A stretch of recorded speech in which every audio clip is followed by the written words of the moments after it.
Bonjour, est-ce que vous avez envie de connaître les pierres qui peuvent vous aider à activer votre deuxième chakra, mais aussi quelles sont les huiles essentielles qui peuvent vous aider? Je vous invite à écouter cette vidéo. Bienvenue dans la chaîne qui vous aide à être épanoui aussi bien dans votre vie que dans votre lieu de vie. La première pierre que je vais vous inviter à utiliser, ça va être la cornaline. La cornaline va vous aider à vous apaiser, à redonner de la vitalité, mais aussi de la créativité dans votre vie. Donc c'est une pierre en fait qui est extraordinaire si vous avez justement un manque d'impulsion créative. Si c'est le feu créateur qui vous manque un petit peu, n'hésitez pas à prendre la cornaline.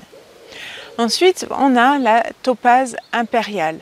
Alors la topaze impériale va vous aider à vous reconnecter à votre corps. Si vous avez du mal à accepter par exemple le toucher, ou vous avez du mal à ressentir ce qui se passe dans votre corps, je vous invite vraiment à utiliser la topaze impériale. Elle va aussi vous permettre de vous reconnecter à votre joie de vivre. Donc ça, c'est vraiment quelque chose d'extraordinaire. Cette topaze va vous permettre de retrouver cette envie de vivre et ce plaisir en fait, cette joie de vivre vraiment. La pierre de soleil, alors il faut faire attention au niveau de la pierre de soleil parce qu'il y en a beaucoup qui existent qui sont artificielles. Prenez bien la pierre de soleil naturelle parce que c'est vraiment elle qui va vous aider par rapport à votre deuxième chakra. Alors cette pierre du soleil va vous permettre de lutter contre votre timidité, mais va aussi vous donner ce côté pétillant, cette joie de vivre aussi. Et ça va vraiment vous aider à retrouver tout ça. Donc cette pierre de soleil, moi je la trouve extraordinaire. Si vous manquez un peu de pétillement dans votre vie, n'hésitez pas. Et si vous avez du mal quand vous êtes par exemple dans un nouveau groupe et que vous avez du mal à créer du lien, n'hésitez pas à utiliser la pierre du soleil. Autre pierre qui est aussi intéressante, ça va être l'œil de taureau. Donc l'œil de taureau va être extraordinaire pour vous ramener votre force intérieure. Elle va aussi être très bien si vous avez des difficultés de relation avec le sexe opposé. Donc voilà, l'œil de taureau vous aide vraiment à retrouver en fait en même temps ce dynamisme, ça va vous permettre en même temps de vous réancrer aussi, ça va travailler aussi au niveau un peu du premier chakra.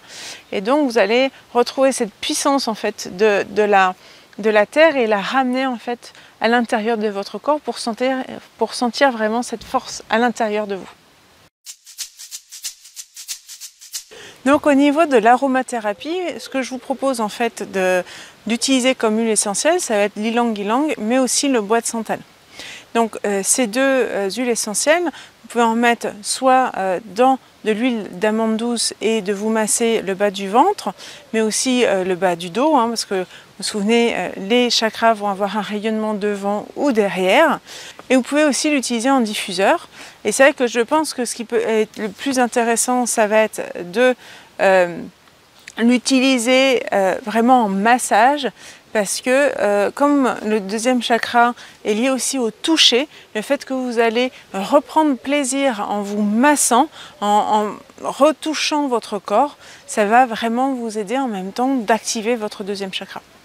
Voilà, j'espère que cette vidéo vous a plu et demain on va voir ensemble quelles sont les activités qui vont vous permettre de réactiver votre deuxième chakra. Et n'hésitez pas à cliquer au niveau de la petite cloche pour ne rien louper des prochaines vidéos. Je vous dis à très bientôt.